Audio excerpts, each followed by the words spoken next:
প্রিয় দর্শক, আমাদের বাংলা চলচ্চিত্রের যুবরাজ খ্যাত নায়ক জাভেদ গুরুতর অসুস্থ অবস্থায় তিনি হসপিটালে ভর্তি রয়েছেন। এই সংবাদটি জানিয়েছেন তার স্ত্রী ডলি চৌধুরী। আজ শনিবার দুপুর 2:30 থেকে আমাকে ফোনে তিনি জানিয়েছেন নায়ক জাভেদ গত 3-4 দিন ধরে উত্তরার একটি বেসরকারি হাসপাতালে ভর্তি রয়েছেন। উত্তরার নিজ বাসভবনে থাকাকালীন সময় নায়ক জাভেদ গুরুতর অসুস্থ হয়ে পড়ে। তখনই অ্যাম্বুলেন্স ডেকে তার স্ত্রী ডলি চৌধুরী উত্তরার একটি বেসরকারি হাসপাতালে ভর্তি করিয়ে দেন। গত 3-4 দিন ধরে নায়ক জাভেদ হসপিটালে রয়েছেন। ডাক্তাররা নিবিড় পর্যবেক্ষণে রেখেছেন নায়ক জাভেদকে। ডাক্তাররা বলছেন নায়ক জাভেদের শরীরে নানা রকম জটিলতা দেখা দিয়েছে। এর মধ্যেই তিনি কয়েকবার স্ট্রোক করেছেন। জাভেদের স্ত্রী ডলি চৌধুরী বলেন যে হসপিটালে ভর্তি করিয়েছি সেখানে বিশেষজ্ঞ ডাক্তার পাওয়া খুব মুশকিল। উন্নত চিকিৎসার জন্য তার আরো ভালো হসপিটালে ভর্তি করানো দরকার, কিন্তু তা করতে হলে আমাকে আর্থিক দিকেও অত্যন্ত সবল হতে হবে। কিন্তু এই মুহূর্তে আমি সেরকম অবস্থায় নেই।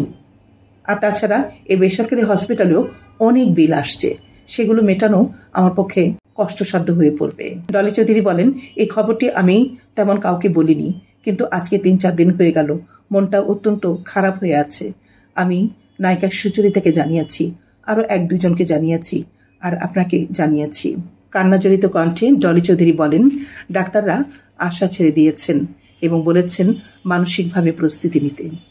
যদিও গত 5-6 বছর যাবৎ নায়ক জাভেদ উত্তরার তার নিজ বাসভবনে গুরুতর অসুস্থ অবস্থায় দিনাতিপাত করছিলেন, কিন্তু আজকের এই অসুস্থতা তার পরিবারকে অত্যন্ত বিচলিত করে তুলেছে। কেননা ডাক্তাররা আশা ছেড়ে দিতে বলেছেন এবং মানসিকভাবে প্রস্তুতি নিতে বলেছেন। গত 5-6 বছর যাবৎ ডলি চৌধুরী স্বামীর চিকিৎসার জন্য, তার সেবা শুশ্রূষার জন্য অক্লান্ত পরিশ্রম করেছেন। আজ তিনি ডাক্তারদের কাছ থেকে কোনো আশার বাণী শুনছেন না, তাই তো তার বুকটা কেঁদে উঠছে। বারবারই কান্নাজড়িত কণ্ঠে বলছিলেন, যদি একটু ভালো চিকিৎসা করাতে পারতাম, একটু ভালো হসপিটাল, ভালো বিশেষজ্ঞ ডাক্তার, তাহলে হয়তো মনটা মানত।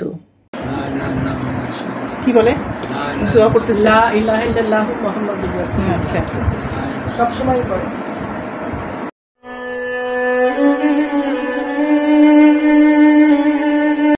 আমাদের বাংলাদেশের নায়ক জাভেদের অসংখ্য ভক্ত রয়েছেন।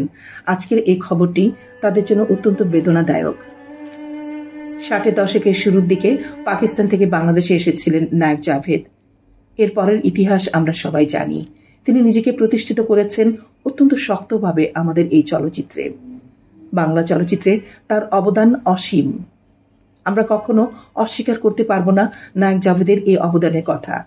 কিন্তু দুঃখের বিষয়, গত অনেকগুলো বছর যাবৎ আমরা সোশ্যাল মিডিয়াতে নানাভাবে বলে এসেছি নায়ক জাভেদের আজীবন সম্মাননার ব্যাপারে।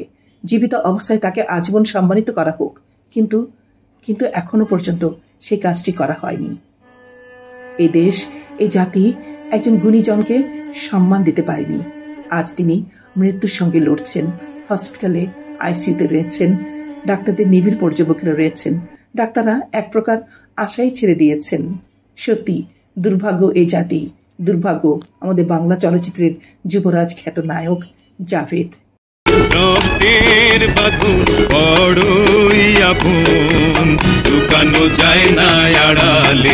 যখন নায়ক জাভেদ সুস্থ ছিলেন তখন নায়ক জাভেদের সাথে আমার বেশ ভালো একটা সম্পর্ক ছিল। সবসময় আমি নায়ক জাভেদের ইন্টারভিউ নেওয়ার জন্য ওনাকে ফোন দিতাম। ভীষণ স্নেহ করতো আমাকে। বাংলাদেশ টেলিভিশন কিংবা বাংলাদেশ বেতার, যেখানে যখন আমি নায়ক জাভেদকে বলেছি আপনার সাক্ষাৎকার নিব, তখনই উনি হাসি মুখে এসেছেন। সর্বশেষ নায়ক জাভেদের সাক্ষাৎকার নিয়েছিলাম তার নিজ বাসভবনে গত বছর, ঠিক 1 বছর আগে।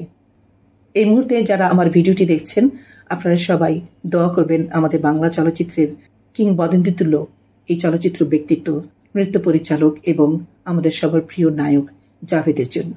বুশরা চ্যানেলের পক্ষ থেকে নায়ক জাভেদের সুস্থতা কামনা করছি। আমি ভালোবেসে কেন আজ অসহায়, মোর ভাগ্যে ছিল হায় কি লেখা।